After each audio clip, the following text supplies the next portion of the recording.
am Enzo. And I'm Reyna. And this is the Date Night Horror Show. Wait a minute. What? Wait a minute. This is the clown episode. So I think you need to do that a little more clowny. I don't know. I was like a witch. Oh, that was super cute.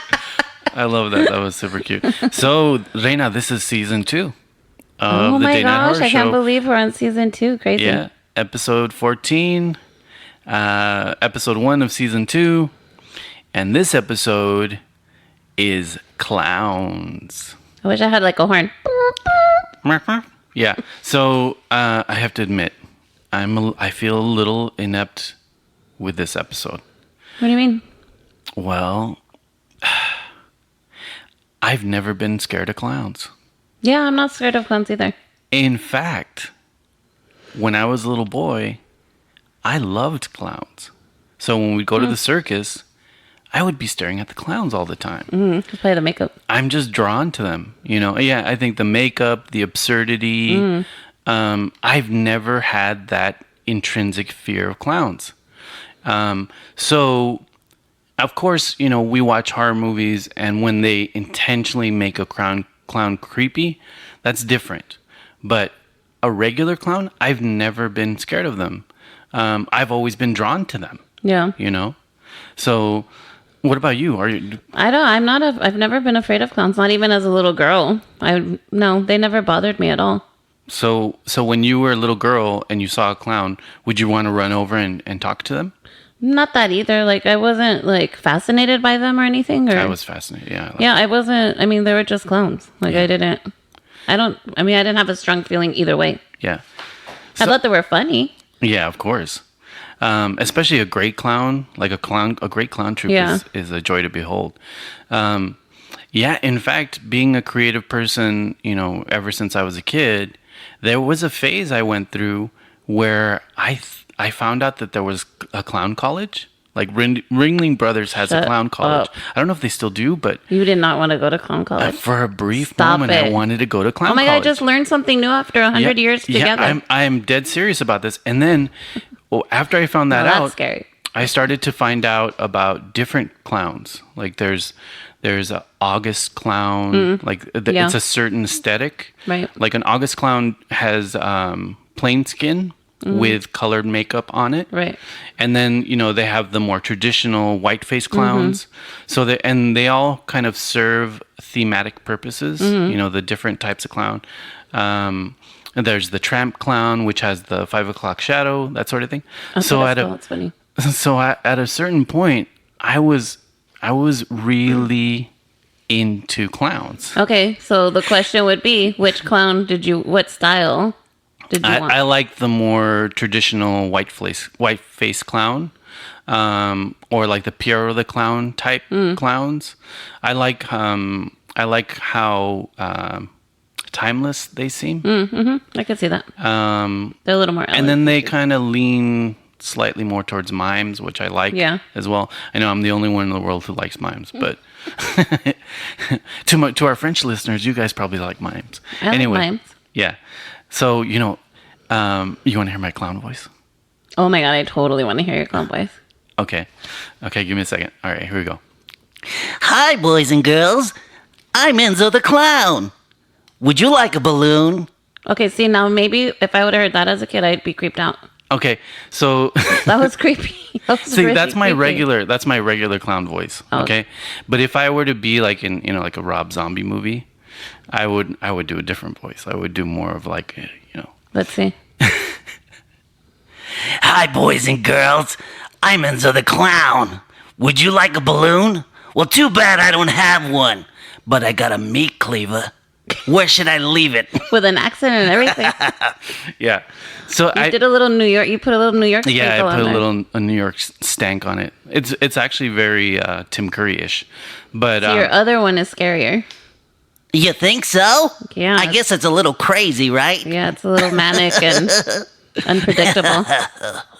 There you go. You combine them. Maybe if you combine them, that would be awesome. Yeah, I go from one extreme to the other. But anyway, so I've always loved clowns. Like I don't just I'm not just not afraid of clowns. I love clowns. I feel like it's a grand tradition. It's sort of like magicians, right? Or acrobats. Like it's something that's been going on for centuries, and there's a skill and a tradition that's passed on. Yeah. Even like in the modern stuff, like the Cirque du Soleil stuff. You know, yeah, they might streamline their costuming, but a lot of their physicality, it's all, you can tell they're very trained. They've been doing this their whole lives. Yeah. I love craft like that, you know? I can see So I sort of feel bad for clowns because they've get a bad rap? well, they've become such a big trope in horror. You know, the creepy clown. Yeah. Can you imagine, like, you're this really dedicated, trained circus clown, and then when someone sees you in your clown stuff, they're like, "Oh, you're creepy," when you're not even trying to be creepy. Do you know what I'm saying? I guess when Stephen King wrote It and it became really popular, a bunch, like all these these performance clowns that would do parties for kids, their business dropped to like nothing. Wow. Because he made everyone scared of clowns. That's hilarious. You know? That's so weird. I think that's so dumb. Yeah, even though neither one of us is that afraid of clowns, I think there are some really great Oh my god. clown movies 100%. that I mean, that are when you make about. the clown creepy, they're creepy. Yeah, exactly. And I read something online that the reason certain kids react to clowns in a negative way intrinsically is because it has to do with how humans recognize both form and facial recognition. So when a child is developing, it starts to understand common figures like the human form. And when it's slightly off, a child doesn't know how to express himself, so it starts to feel uncomfortable, and that's what causes them to cry. Like something's wrong. And if you look at a clown's face, the mouth is exaggerated, the eyebrows are exaggerated, the nose is exaggerated, the eyes are different. So the child goes, "Oh my God, something is off, something is wrong." Yeah, I guess. And then starts to cry, right? So, yeah, it's sort of like the uncanny valley thing, you know, with humans freaking out with like mannequins and android figures that look a little different. You know, they're not quite human, and it freaks you out. It creeps you out a little bit. So it's kind of a similar thing, I guess. Even though, you know, you and I aren't. That's not really our thing. We do love creepy clown movies. I love creepy clown movies. And we can definitely curate them. Yeah. So I know you've got a list. I know I've got a list. One thing that I would say to the listeners is we have gotten feedback that sometimes our curation lasts a little long. Oh. So I think what we should do with that feedback is instead of doing 10 movies, let's do 6. Let's do a sinister 6. 6 movies, 3 from you, 3 from me, of our favorite clown films. Okay. Clown horror films. Sounds good. Okay. Are you ready to get started? Yeah. All right, let's do it. Okay, so what's your first choice? I have to go with Terrifier, Art the Clown. I have to.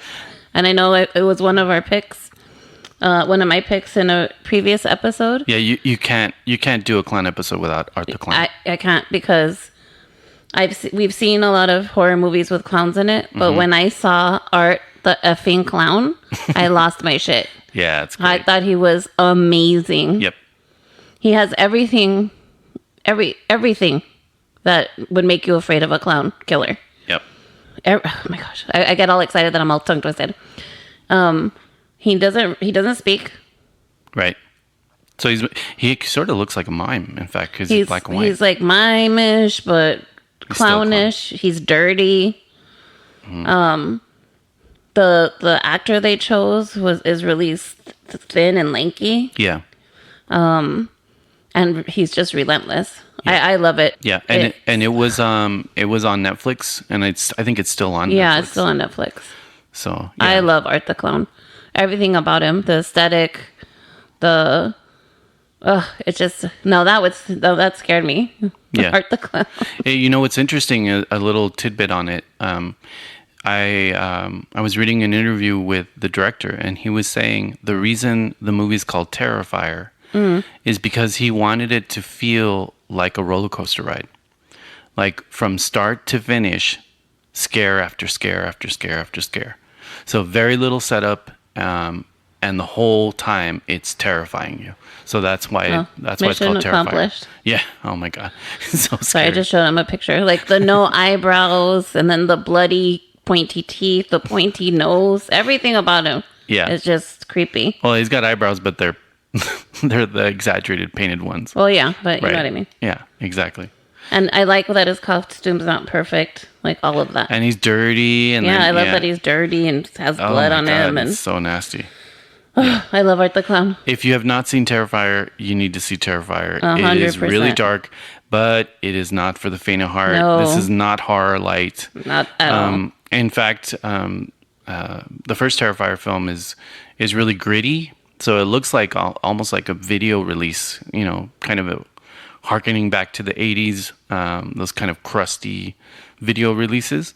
And it's so good. And they're working on a sequel. Oh, I'm so excited. Yeah. Really, you guys, if you haven't seen Terrifier, please watch it. Art the Clown is amazing. It's a polarizing film, too. And some people don't like has it. all the scary feels. So, what's yours? So my first choice is 2014's Clown. Oh, that's a good one. Yeah, and here's a synopsis. A loving father finds a clown suit for his son's birthday party, only to realize that it's cursed. Yeah. Was fun. That was a fun one. This movie's amazing. So basically, this dad, he hires a clown, but I think the clown can't make it or something like that. Something falls through. And of course, the wife's a pain in the ass, and the dad's a loser because he can't get anything right. And so he finds this old vintage clown suit. And he's like, well, screw it. I'll just be the clown. Mm-hmm. So he goes and he does that, and it goes well. You know, the kids, buy into it, and they have a good time. But it turns out that this vintage clown suit is cursed with a demon. Yeah. And he can't get the clown suit off. It's so good. Like even the wig stays on him, and over time, the suit starts to possess him. Mm-hmm. And he can't get away from it. It's like this cursed thing. This movie is awesome. Like the premise sounds a little absurd, but the way they pull it off is actually really, really good. And it's a very dark film. And it does not pull punches. No, it doesn't. So look for it. 2014. Yeah, it's really good. Clown. That's a good one. Yeah, that's a good one. Do you have your next one? Yes, so my next one would not be complete without Rob Zombie's 31. Ah, yeah. That is clowns all over the place. All over the place. And he does clowns right, by the way, Rob Zombie. He has all the creepy clowns. Yeah. So let me read a little synopsis. 5 carnival workers are kidnapped and held hostage in an abandoned hell-like compound where they are forced to participate in a violent game, the goal of which is to survive 12 hours against a gang of sadistic clowns. Ugh. How fun is that? Yeah. I mean, not to be the victims, but to watch. Great. So this was a really cool one. Mm-hmm. First of all, you have Malcolm McDowell, which is awesome. Yeah, he's awesome in it. Richard Brake plays one of the clowns. Oh my god, don't get me started on Richard Brake. Yeah. I love this guy. This guy is like Skarsgård. He's a new horror guy. He was the original Night King, and to me the better Night King, the more gaunt and scary Night King. He is terrifying. He's very scary. In 31. He is terrifying. Very scary. It's really what I like. It's a really different take on like a clown horror movie. Especially him. Yeah. Yeah, because one just the game piece of it is really cool, and then he's scary as hell. Oh my god, he's so scary, relentless, brutal. Yeah. It's almost like a clown movie meets Saw. Or a clown movie meets Texas Chainsaw. Yeah. Or maybe the It three has- of those, because it also has those yeah, traps kind of thing. yeah. I really enjoyed 31. I thought it was really good. And I remember when they were working on it, and I think there was some crowdfunding going on with it. And it took him a while to get it done. And then when it finally was done, I was like, all right, let's see what this is about. And I loved it. I enjoyed it. I really liked it too. And I mean, it didn't get the best, like, ratings. Kind of not horrible, but some people didn't like lukewarm. it. I don't get why. I don't either. I don't know either, because I really did think it was fun to watch And it has as a horror fan. It has that renegade filmmaker thing that, you know what, Zombie, he actually prefers it, I think. Yeah. You know, than being, falling into a studio system. He's like, screw it, I'll just do it on my own. That way I can do what I want. If you go to see 31, if you haven't seen it, go It's on look for Prime it. Video. With the times it's been on Shudder, they did these little featurettes as well of the making of 31, and those are really, really interesting, because you can see how Rob, the way he shoots Renegade, and the way he's so particular about art direction, and then the people working around him, the costuming people, he's very particular, and it's just cool to see a guy like that work. So I highly recommend, if you can watch those featurettes, if you can find them. That was really cool They to were on see. Shudder. Yeah. Did you know that Rob Zombie's parents were carnival workers? Stop it. Yeah. Yep. And when he did an extended interview for Eli Roth's History of Horror, and they talked about that. That's cool. I did not know that about I didn't know that either. No wonder he has that aesthetic, so down. Yeah, dude. I like 31. I thought it really was like 31 fun. too. Yeah. So, yeah, watch it. It's on Prime Video. Cool. Okay, what's pick number those? So my number 2 pick is another Rob Zombie movie. It is The Devil's Rejects. Yeah, that's a good one. And yeah, my choice is kind of, House of the Thousand Corpses and Devil's Rejects, because of course Captain Spaulding. Oh my god, he's disgusting. But I remember seeing House of a Thousand Corpses and really liking it and liking the characters. But then when I saw Devil's Rejects, Yeah. I was so impressed by how much better he had become as a filmmaker, and the story and how it ends and all that. That punches you in the gut like hard. Yeah, and oh man, I really feel like this guy really brings a uniqueness with his films, and I've liked all his films. There's even I know some people don't like Lords of Salem, but I like certain aspects of Lords of Salem a lot, like the music thing. Right. Music element I thought was really clever. But yeah, Captain Spaulding. Oh my god, he's so gross. Yeah. He grosses me out so bad. Yeah, he's Sid so Haig. disgusting. Is that how you say his name? Sid Haig. He was recently in an accident. What? So he's in the hospital right now. Oh, no. Sid Haig is. But I hope he recovers. Yes, recover. Because I know 3 from Hell's about to come out. And I'm excited about that. And Richard Brake's going to be in that as well. Oh, cool. Because I'll watch anything with Richard Brake in it. 'Cause Yeah. whenever he's in it, his little moment, like even his scene in Mandy was really interesting. Like that guy's just so talented. He I just is. love that guy. He's creepy. He's a new horror guy that I would love to actually meet. Because I would be like a super fan. Because I just, dude, original Night King. He was just so great as Night King. But yeah, so I gotta give my love to Rob Zombie. Yeah, for sure. Because I think he knows exactly what a creepy You could tell clown he's a horror, needs to be. and he's also a horror fan. I mean, Yeah. you could tell he loves horror. Yeah, absolutely. So what's your last one? Well, I had to choose this one. We just saw it. Okay. It's Circus of the Dead. Yeah. Mhm. And it was released it's not new, but a new movie, but it was new to us, 2014. It's on Prime right now if you look for it. And so a man becomes entangled in a deadly game when the circus comes to town, and a sadistic clown forces him to examine the things in his life he takes for granted. Yeah. So there's good and bad in this film. Okay. The clown The head clown, all the clowns, but the head clown. Yeah, what's that actor's name? The actor who plays the clown is Bill Orbst Jr. He plays Papa Corn. Okay. Dude, that guy, oh my gosh. I feel, we were watching this movie and I feel like the overall caliber of acting is kind of on the lower side. I mean, it's an indie film, so I'll cut him some slack. Yeah. But this guy is fantastic. He's so good. He's terrifying. So we watched this movie, we watched Circus of the Dead, and then we started looking into who this guy is, and it turns out that he's going to be in 3 from Hell. Yeah. Like they're tapping him to be in 3 from Hell.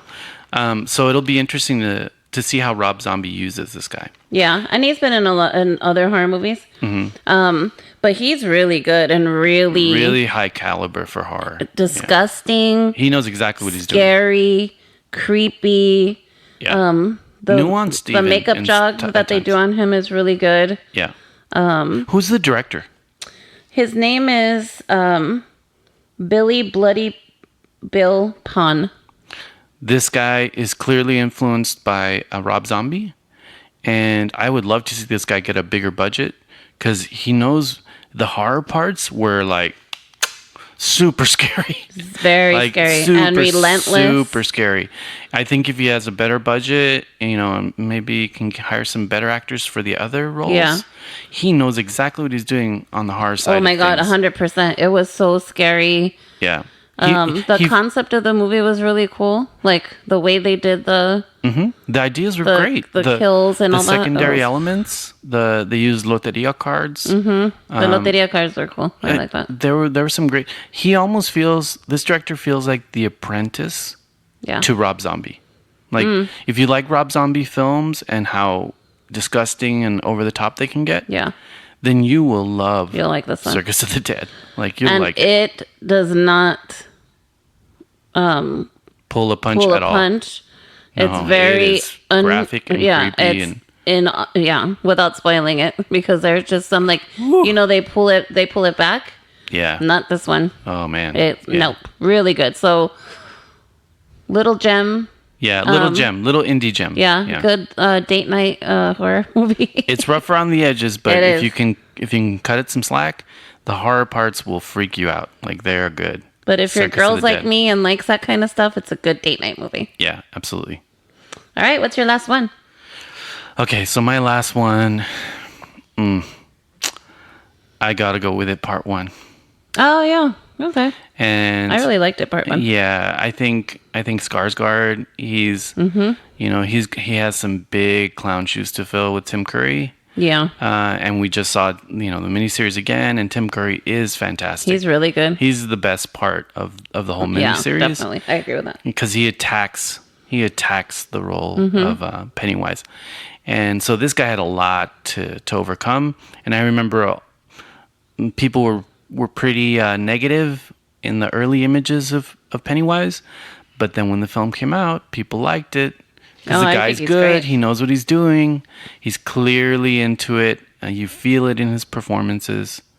So I got to go with it. Part 1, and I feel like Part 1 had a really, really nice balance of creepy. Yeah. And so my last and final choice is Part 1. Yeah, I agree with that. Yeah. I had not seen the series until recently when we watched it, which Enzo was really surprised I hadn't seen it. Yeah. So for me, I had no point of reference as far as how it looked. So when we went to go see the first one, I thought it was really creepy, especially the way he has that wandering eye. Those were new elements they added. Yeah, I really liked the that. Buck I like that he and wasn't, the stray eye. Yeah. There was a twist to a typical clown makeup kind of thing, and very unique ideas. So the larger head. I saw an interview with the director, and he was saying he was going for a more childlike look. So a exaggerated head, but the buck teeth. So I think it's a new iconic performance of Pennywise. Again, I love both performances. Yeah. But I think Skarsgård, he earned his keep with it. Yeah, no, he totally did. It's good. Yeah. And I like the film. I think it's a good film. Yeah. So, yeah. Cool. I think we're done with our clown curation. Are you ready to move on to the next thing? Beep, beep, beep, beep, beep, beep, You still haven't done a clown voice. dude. Hi, boys and girls. See, that's pretty good. Oh my Oh my that's so God! dumb. I think I found my soulmate. Wait, did I change it? I think now I'm doing like a Ren and Stimpy. Yeah, you totally sounded like. Oh joy! Yeah, you totally did. That was funny. Yeah, I do. Yeah, right. Yeah. All right. Next thing.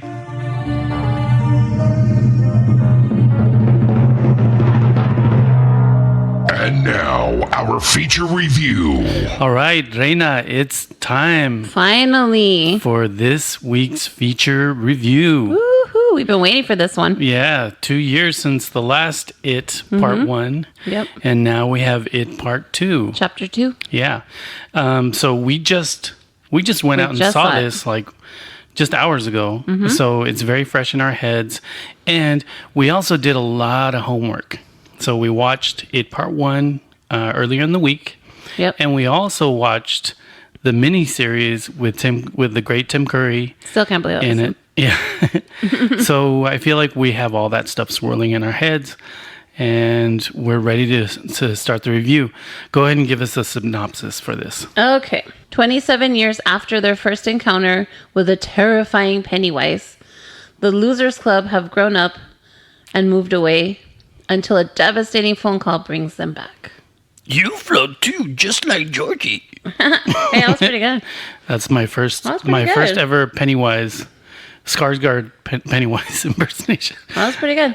And it has a really good cast. Yeah, Jessica Chastain as Bev, James McAvoy as Billy, Yep. Bill Hader, Awesome. I love Bill Hader. as Richie. Yeah, so really good. Isaiah Mustafa as Mike, Jay Ryan as Ben, and James Ransone as Eddie. Dude. And of course, we can't forget Andy Bean as Stanley and the amazing Bill Skarsgård as Pennywise. Babe, the casting was amazing, but I have to say the guy that played Eddie and the kid that played Eddie, they looked like the same person. Yeah. Oh my God, just aged. Yeah, I was thought blown away by Beverly also. that. Yeah. You would believe her as Yeah, absolutely. And again, As- most importantly, the little girl. the kids were good actors. The adults were good actors. They took the casting seriously. That's probably my favorite thing about the film to start off with. Yeah. Go ahead and start your review. Give me your thoughts. Start from the beginning. I feel like we're still gonna disagree. There's gonna be a total Hereditary situation. Maybe it might be. Okay. We haven't said anything to each other. We haven't. So We were silent on the car ride home. we had this really awkward silent. Yeah, it was totally awkwardly silent. Because I told her, I'm like, you can't talk about the movie until we do this. Okay, so the cast was amazing. I loved the flashbacks. I love the way it was. You saw the adults, and then it would flash back to the kids. And probably one to remind you who everybody is. Yeah. As adults, but it also kind of just refreshed, and obviously they filmed so much more to use in this new movie. Yeah. So that part I really loved. Pennywise is always creepy. He plays Pennywise so well. Like he just has the build for it, and he knows everything. Like he understands it. Like it's really good. Can I say one thing? Yeah. You're absolutely right. The flashbacks in part 2 feel much more like the book.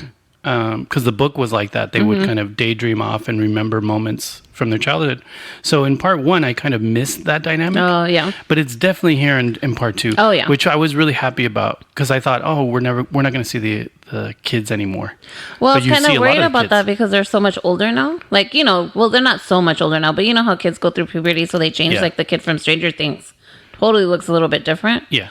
So I was like, I wonder how they're going to work that out. But I'm so happy that they that knew aspect of it chapter 2 worked. was coming, so they obviously prepared for it. So I thought that was really cool. Okay. Okay, so I thought overall it was okay. My thing is that for me, it got a little long. Okay. It got a little too sappy, Okay. and it was a little too horror light for me. Okay, so I'm gonna surprise you with this by saying I agree. I didn't think you would agree. And you know what? I'm gonna tell you. I'm gonna tell you. I'm gonna articulate validated. what I thought about that. Go for it. I feel like the first part one, they were out to make a horror movie. Yeah. Part two, they have all this success. They're rolling on all this success. Part two is they're trying to make a blockbuster. Yeah. And it's two very, very different things. It was more funny than scary. The essence of horror is punk rock. Like it's subversive, you know. Mm-hmm. There's kind of an edge there. And I feel like this movie went from being this surprise big hit and then having to live up to it and then making it more a blockbuster. The perfect parallel example I can give you is The Matrix compared to Matrix Reloaded. Yeah. The original Matrix, it had this kind of subversive quality to it. Right. It wasn't a horror movie, but it felt indie, you know? Mm-hmm. The second one felt bloated and gratuitous in effect, light in story, you know, that sort of thing. This one wasn't light in story because, I mean, the story of it is great, but there's a lot of overblown moments where they're just trying to make a roller coaster ride. And I feel like the story of it is more than that. Yeah. I just felt like I didn't get enough of Pennywise. Mm-hmm. Like, I felt that Pennywise wasn't even in it that much if you really think about it. Yeah. For one, I thought in the first there were a lot more like scary moments and like, look, you know, kind of thing. There were so many opportunities for them to do that in this one, and it wasn't done. Yeah, and this one, I think they went for roller coaster moments. Yeah. So, like, the big moments with it are more large and gratuitous. Mm-hmm. But there were some great creepy moments as well that come straight from the book that were still in there. But I felt like the other moments, a great example is, We'll have to do a spoiler zone. Yeah, we're going to have to go into the spoiler zone to go so I can go deeper into what I'm saying. But I did feel like some of their bigger moments, you know, their kind of tentpole moments were to make a blockbuster, not necessarily to make and sell a blockbuster, not necessarily to push the horror forward so much. I think we are very sensitive to it because we are horror fans. We're watching horror all the time. But I do think that the crossover audience that original, you know, part one got, they're going to be pretty satisfied with this. Really? Yeah. Because this is what they want. That's so interesting. I don't think it's what we want as like hardcore horror fans want. But like for me, when when Beverly goes back to her old house, okay, so and the old lady's living there, that's issues. straight from the book. Okay, so I also have issues with that. Okay. They need to hire whoever does Walking Dead for those monsters because the ones that were in this movie just didn't get there for me. They were kind of like silly. That's another big critique I have is the CG in this was very CG. Yeah. I think they could do combinations of CG, you know, the things that you can't quite do with CG with practical easily, do that, you know, but there are scenes where it was like, we've got all this money, let's just do it CG. It's just too much. It's like, for me, it's like comparing, this was like a Disney ride. Yeah. In comparison to like going to Universal Horror Nights. Yeah, it was thrills. It was thrills. The scenes could have been really like, it could have gotten there had the CG and the look of the characters been more horrific. Yeah. They were kind of cute. They were a little hokey looking. Yeah, they didn't have human proportion a lot of the time, so they didn't quite. You can't relate to them. almost at a primal level, you can't relate to them. You know they're fake. You know they're not really there. And I think that's one of the biggest problems with CG. Yeah. Is that when you break that stuff and then the motion is very smooth, your eye notices that it's not a real thing. So yeah, I mean, I felt that throughout the film. The cast, the story of the losers as adults, all of that stuff kept me invested and interested. But the CG and the roller coaster moments, I wish they would have been just creepier. Yeah. And not so bombastic. Yeah. Ooh, this is the bombastic CG monster. Oh, here's another bombastic CG monster. They overdid it. They did. And they lost their nuance. And I felt like the first film had moments that were big. Like when Beverly, when her whole bathroom is covered in blood. That didn't feel CG-ish. But it still creeped you out. And it was still a shocking visual. Definitely. This went in a different way. Yeah. I can say a couple of things I liked about it. Okay. So I liked the chemistry of the cast. Oh, yeah. I thought the chemistry of the cast was really good. It was. Not only was it well casted with some really great actors, but I felt like the chemistry amongst them was really solid. You believed it was them. Yeah. The funny moments, they had a lot of funny moments, and they were really funny. Yeah, and Bill Hader's great. Yeah, I mean, he's hilarious. His character is meant to be this comedic character, so it's a perfect cast. But all their little jokes amongst them it continued, and I thought that was really cool. I really enjoyed that. Yeah, it was good. So I would say for me, that's my favorite part of the film was their relationship. Right. Yeah. Yeah, and I agree with that. I just felt like it was a little bloated. It was a little bombastic instead of being creepy, and I feel like it works way better when he's slithery and creepy. Yeah, I agree. As opposed to being this big, huge monstrosity, and these big CG moments. I felt they used the teeth too much. Yeah, and so it lost a bit of its nuance. Again, became more of a blockbuster. Lost its edge. Yeah, lost its punk rockness. It's still worth seeing if you like the first film because again, it is the continuation of the cast. I would just say that those elements bloated it a little bit in a way that didn't help the overall film. Yeah. Would you recommend going to see it? Yeah, I would definitely see it if you're a fan of it for sure. Yeah. I would absolutely go see it because I like I said, I mean, the relationship, it's cool to see them grown up. Yeah. That part was done really well. Yeah. So I would definitely say it's, I would go see it. Okay. So I guess we can wrap up the review portion and go into the spoiler zone.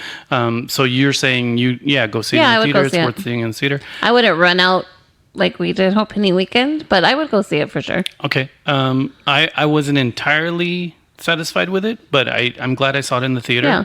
And I got this amazing pint glass. You did. I got it for you. That has Pennywise on it. And that was really cool. I would say go see it in the theater if you like the first film. If you're a fan of the book, if you're a fan of the miniseries, they did a really respectful job with the cast. Yeah. Some of the scenes were a bit too CG for me, a little too bombastic. They were going for the blockbuster thing. Unfortunately, there were some creepy moments. I just wish there would have been more of those and less of the roller coastery, summer movie bombastic thing. So I would definitely say go see it. I wouldn't run out to go see it necessarily, but if you're a fan as well of the first one, I would definitely see it. My favorite part was the relationship. For me, being the terror, I love horror so much, and I love to see it get there. It didn't get there for me, so that's my biggest complaint about it. Like, I wasn't scared enough of it. Okay, now that the review portion of this is done, let's go into the spoiler zone. You ready? Ready. Beware. Spoilers ahead.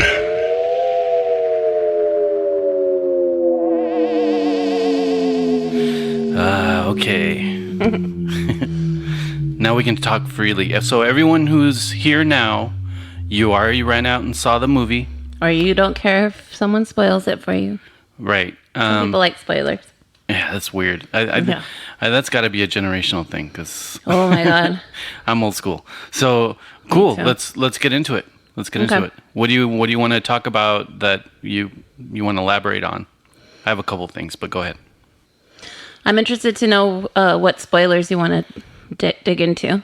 Okay. One of the things that I really loved that I wanted to talk about, but I couldn't talk about in the main review, is the way they're doing this nod to Stephen King and how he's always been criticized for his inability to finish his books or finish his stories. And they kind of attach it on to Bill's story because he's a writer. Yeah. And it's so funny. And then they're constantly referring back to that throughout the film.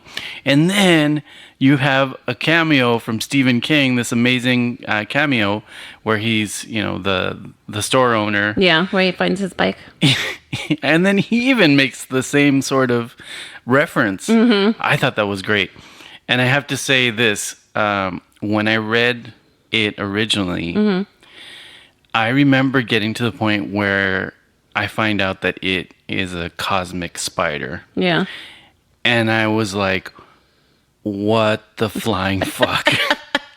You had me fall in love with this creepy clown. And then all of a sudden, it's this cosmic spider thing. And I think the way it's depicted in the film, they kind of stray away from it. Like even when you see it in its spider form, he still has the clown body, right. So they they were a little, okay, we're a little embarrassed about that. But they made it work. I loved that about the movie. It kind of a wink, nod to all the hardcore Stephen King fans who know that he's been criticized for that. Yeah. So that was one of the things I really wanted to talk about in the spoiler zone because I thought it was really, really funny. Yeah, it was cool. I loved seeing Stephen King in there. Yeah, you like had seeing Stanley. Yeah, absolutely. I think they should, if these movies continually get better and better, these Stephen King movies. Yeah. It would be so cool to see him in every one of them. Yeah. And he's a much better actor now, don't you think? Since Creepshow. Yeah. Even though I loved his campiness in Creepshow. Yeah. But anyway, was there anything else you wanted to talk about in the spoiler zone? I know you had talked about. You were wondering about the gay couple at the beginning of the movie? I wasn't wondering about it. I felt like because that story is in the book. Right. So I did not shoot me now, whatever. I didn't read the book. It's really worth reading. Yeah, I should. I need to. But so I didn't know it was in the book. Mm-hmm. So for me, it just felt like a forced story for a minute because it never got anywhere. Yeah, I think Do you know what I mean? I think in many ways, because of our times right now. Sure. I think they were trying to say, this is really topical, even though it's in a book. It's a book from the early '80s. That scene is very topical, unfortunately, to what's been going on lately. And it wasn't even for me. It wasn't about the fact that it was a gay couple. It was just okay. So I thought that perhaps that was one of the kids grown up. Okay. And so, to me, in my mind, I thought that was really cool because then that was the kid that saw it for the first time. Yeah. That would summons all the other kids as adults, right? Sure. So then when it just kind of died, when the guy died, it was like, oh. I agree with you that I think it got a little too much airtime. I think you could have referred to it or had the scene, the overall scene be smaller, because you want to see the losers come back. You want to get there, right? You want to see that go, and I feel like the film had a bit of bloat throughout. Yeah, and I think it's cool that they showed those scenes, but they could have trimmed them down because they're really precursors to the main part. Why you're in the seat in the first place, which is to see the losers. So I agree with you about that. I felt, but all of the kills, even the little girl under the stadium, Like, I don't know. Like, it was just filler almost. Like, Yeah, it didn't... I think that could have been much faster. I think they could more have shown. gratifying, too. Yeah, I think they could have shown those moments, but they didn't have to spend so much time in them. Because again, it's really about these kids coming back as adults. You want to spend more time there, in that part of the story. Yeah. Yes, it is killing other people. So you could have shown that before the losers came in, and just shown us a little bit of that, and then that's it. I mean, for me, I feel like they could have referred to it like they know people are disappearing because they never got to the gore part. So for me, it just wasn't satisfying because I never really... There was no gore. There's no gore. How'd you feel about the scene with Bill chasing the little boy who now lived in his house? Like, how did you feel about that?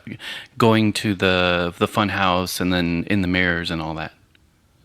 The same thing. Yeah, I thought the same thing too. I thought it was like, what's the point? Yeah. Kind of the same thing. I think they were trying to reinforce the fact that the losers are being heroic. They're stopping it from getting other victims that we don't know. But still, I think they spent too much time with that stuff. And it felt choppy. Yeah, exactly. And it stagnated the story. Right. And I think that's the important thing. That flawed the film. I also one of the things I really liked was okay, so I like and dislike the scene was when Bev goes to her old house and it's that old creepy lady. Yeah, that's straight from the book. Yeah. So what I loved about it was the creepy lady. Oh God, yeah. And I loved when you see her in the background creep in the kitchen naked. Uh-huh. But then they ruin it with that horrible CG version of her. Yeah, that's true. Because it was creepier seeing her creep around all naked in the back. Yep. Yeah, exactly. That was creepy. Yeah, and again, it comes down to how I felt about the film. It's like they didn't simmer in the creepiness, because I think the creepiness is perfectly effective. But then they feel like, I almost feel like it almost felt like executive notes. It's like, oh yeah, we love that scene, but we got to amp them up a little bit. You know what I mean? But even if she would have come at her, but not CG'd or anything, like maybe it was some practical makeup or something, right? Would have been creepy. Yeah, exactly. Let's face it, older people can be really creepy sometimes. Well, especially if they're naked. I know what you're saying. It's like the scene in The Shining. You compare the scene in The Shining, in Kubrick's Shining, to the Shining scenes in Ready Player One. Ready Player One, they recreate those scenes, but it's the CG monstrosity that's not scary at all, and it's again bombastic, and it's a popcorn film sequence. Yeah, because she looked cute. I mean, she didn't look cutesy. I mean, of course it wasn't cute, but cutesy. It wasn't like scary. Yeah. And creepy's always good. Creepy's always good. For horror, creepy's always good. And she was acting super creep. Maybe not for a blockbuster. Maybe people want those thrill ride type stuff. I find that stuff exhausting when there's nothing behind them. Yeah. And I feel like there's moments in it that are very substantial, like when they're having dinner at the Chinese restaurant, and all the things happen with all the things happen with the fortune cookies. The fortune cookies. Yeah, that was cool. It got a little crazy. It went a little over the top. And I think in the original story, and even in the miniseries that we just recently saw, the nuance, the subtlety is actually better. Yeah, it is. It's I thought the fortune cookies were, well, I like the one with the baby face. Oh, it's gross. Yeah. One thing I would say, one thing I wanted to talk about here is when they find Stan's head, when they're in the house and they find Stan's head, and then it grows spider legs. Yeah. And then of course, Bill Hader's character, he goes, "You gotta be fucking kidding me." Yeah. That is a direct nod to John Carpenter's The Thing, which I really love that.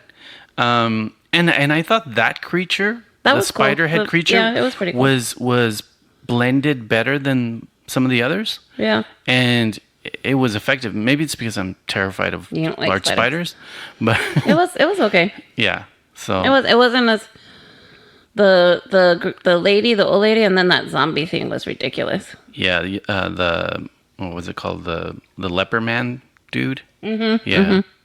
Yeah, they contorted the faces to the point where it looked like abstract art almost, and it just doesn't look real. It just doesn't. Practical makeup, people. Practical makeup. Look at Walking Dead. Yeah, just I would just say blend it. Have the practical foundation and then blend it.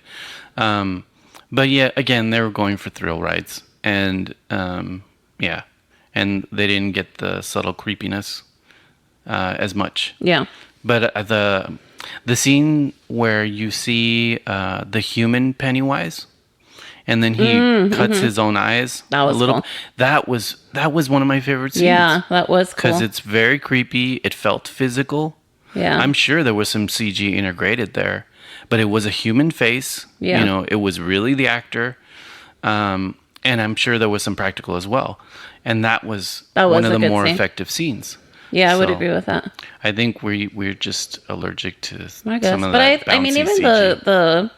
the lumberjack one part wasn't bad either. Yeah, it was all right. Yeah, I mean, in comparison to the others.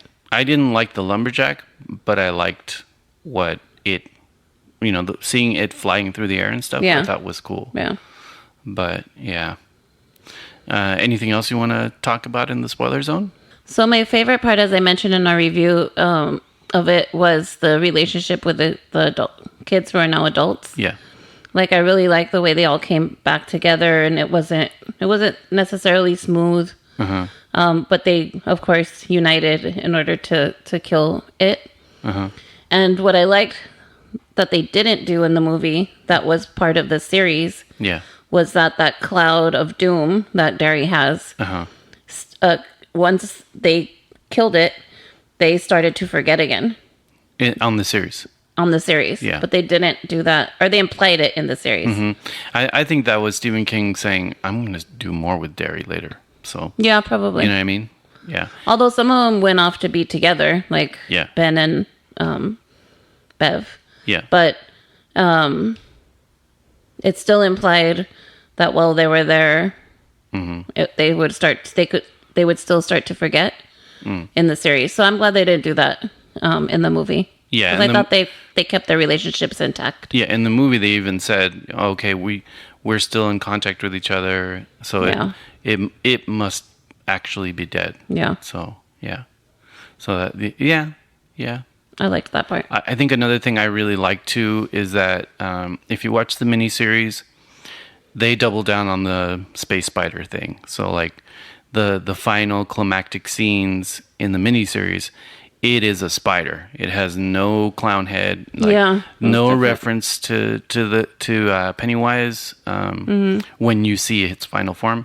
I think the final form of it in the new film is interesting. Yeah. I kind of prefer the clown. And then when they weaken it and they show its weakened form, it's kind of interesting because it looks like a little baby and it kind of looks like a little old even man. went, oh. Yeah, I was like, what the I thought it fuck? looked like an old man, like a sad little old man, which I think sort of works because it is kind of an ancient thing. So I mean, if you compare it to the miniseries, I kind of prefer the end. Like, what the hell? Well, it looks so weak. It was killing people. Yeah. Yeah. It's like saying, "Oh," to a serial killer. No, but I'm not saying. I know. I'm just not giving you shit. Yeah. Calm down. I just the visual of it he looked really frail all of a sudden. He did. Yeah. So I thought that was interesting, I guess. Yeah. Again, they tried to smooth over what people probably would feel, the disappointment they would feel if they knew it was a cosmic spider. All of a sudden, you don't have Skarsgård in there anymore, and all of a sudden you just have this giant spider, CG spider. I thought it was a good overall blend. It was just a little more bizarre. Yeah. Which I liked. So, Yeah. Yeah. I liked it. Cool. Well, I think we're done with the review then. Yep. Yeah. Cool. Go see it. Okay, cool. I think that's it for our a clown episode.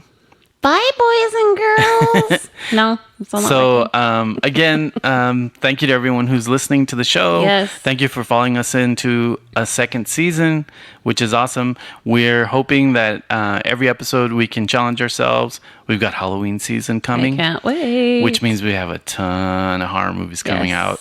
And we're going to run out and see them. That way you guys get the full scoop as soon as possible. Yeah. Again, if you want to find out more about us, go to the datenighthorrorshow.com. On Instagram, we are Date Night Horror Show, all one thing. On Twitter, we're at date_horror. And on Facebook, we're the Date Night Horror Show. So just search for that and you'll find us. Yes, and leave us comments. What did you think of It Chapter 2? What's your favorite clown movie? Yeah, in any of those places, you can That'd be even great. leave them on our website, and we read everything. And last thing, please, if you can, if you love the show, 2 things. Make sure to review it on Yes. iTunes, because that really helps our visibility. And 2, share it with your friends that Yes. love horror movies.